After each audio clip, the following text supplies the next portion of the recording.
Muchos miembros creen que la historia de Daniel, negando la carne del rey y su vino, son un ejemplo de obediencia de la palabra de sabiduría. Y aunque creo que sí lo es, esta semana yo aprendí que a veces no lo creemos por las razones correctas. Cuando el rey dispone que los jóvenes judíos de su programa de estudio coman carne y vino, Daniel se propone en su corazón no contaminarse con la ración de la comida del rey ni con su vino.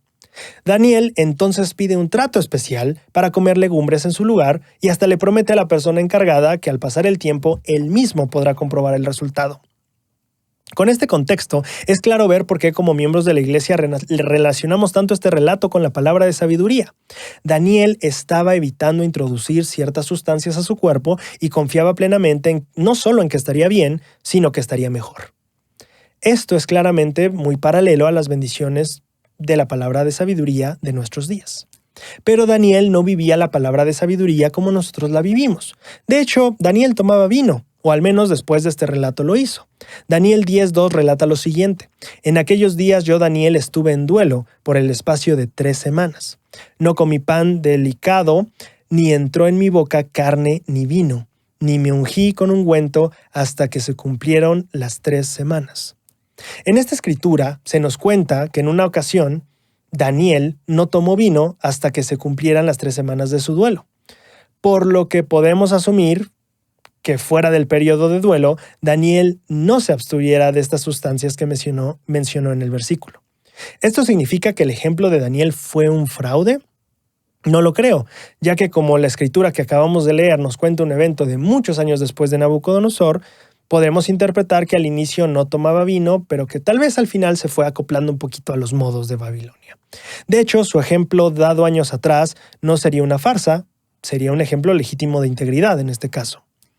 Pero, aunque esa sería una explicación razonable, no creo que sea la manera en la que deberíamos interpretar y mirar el evento. Para entenderlo, creo que primero debemos entender mejor la palabra de sabiduría.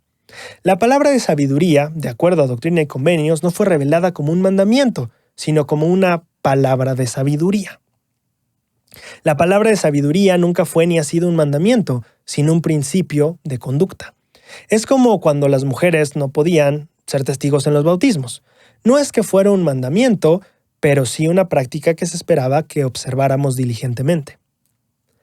Ahora, la ventaja de entender la palabra de sabiduría como una política o práctica es notar su capacidad de cambiar a través del tiempo. Es decir, que no ha sido ni será siempre la misma. Y es justo ahí donde vamos a entender mejor el ejemplo de Daniel. En el tiempo de Daniel, no había una palabra de sabiduría que dijera beber vino y bebidas fuertes no es bueno ni propio a los ojos de Dios. Pero si no había tal cosa, ¿por qué entonces se negó a participar del vino del rey? Bueno, tal vez estamos enfocándonos en el alimento o bebida equivocada. El manual de Instituto del Antiguo Testamento en sus páginas 103 y 104 dice: las razones por las que Daniel pudo haberse negado a participar de la comida del rey pueden haber sido, entre otras, las siguientes. 1. Algunos alimentos consumidos por los babilonios se encontraban entre los que estaban prohibidos por la ley mosaica, en Levítico y Deuteronomio. 2. Los babilonios, como otros pueblos paganos, comían animales que no habían sido adecuadamente desangrados, lo cual también constituía una violación a la ley mosaica. 3. Los paganos consagraban lo que consumían en sus festividades, ofreciendo parte de la comida y de la bebida como sacrificio a sus dioses. Consumir tales alimentos, continúa el manual, sería participar de la adoración de dioses falsos. Además, y siento que esta es una cuarta razón que menciona el manual, según la ley de los judíos se consideraba el alimento como contaminado e impuro cuando lo preparaban aquellos, como por ejemplo los paganos, a quienes también se les consideraba en un estado de impureza. Daniel era estrictamente leal al Señor y se rehusó a participar en toda práctica relacionada con algo impuro o la idolatría. Fin de la cita. Al final, el manual nos enseña que este evento en la vida de Daniel sí tiene que ver con la palabra de sabiduría, pero no como nosotros creíamos. Daniel no se negó por el vino por ser bebida fuerte, negó la carne porque el consumirla iría en contra de su código de alimentación, es decir, su propia palabra de sabiduría. Esta lección no solo nos muestra que la palabra de sabiduría constituye una política o práctica o mandamiento temporal, sino que también nos enseña el verdadero punto de ella. No importa si a Daniel no le indicaron alejarse del alcohol, la lección y el ejemplo de disciplina de parte de Daniel permanece. Ya sea que el principio de sabiduría de mi tiempo indique evitar la carne de puerco o el tabaco, no me importa el dónde esté ni con quién esté.